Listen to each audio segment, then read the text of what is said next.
It's really difficult for Alaska to export our problems.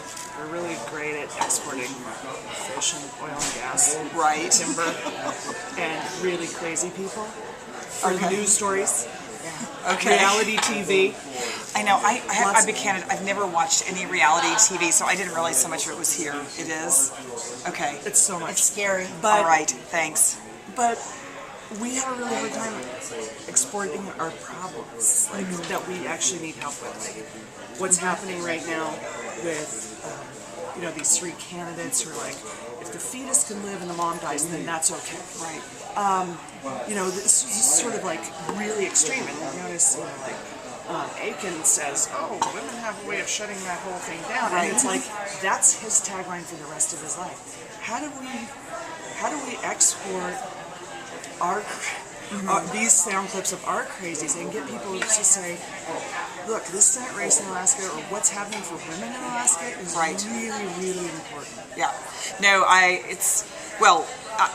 completely understand what you're saying, and even in the last election with Todd Aiken, and then of course with other candidates as it kind of kept piling on, it really wasn't that the news media particularly picked it up. It was bloggers, it was social media that blew these issues up and made them, then pushed them onto, frankly, the front page of the New York Times, or I remember at the end of the 2010 cycle when, 2012 cycle when Chris Matthews said, when someone asked you, did the rape candidate win, and you have to ask which one, it's a bad, it's a bad season.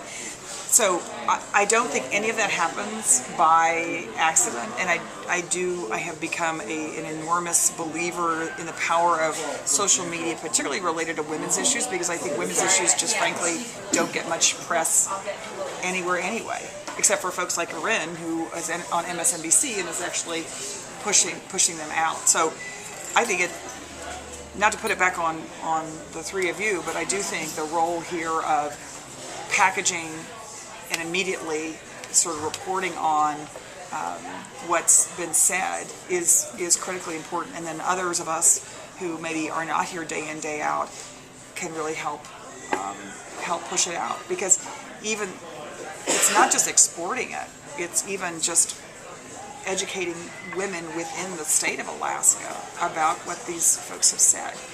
We had in the state of Virginia, we had an election last November where the Attorney General who was running had the most incredible record on women.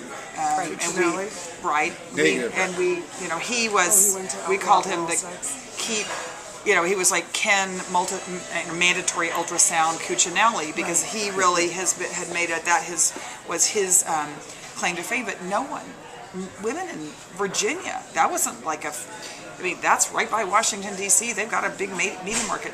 Women had no idea. And in fact, in the spring, women were completely split on that race.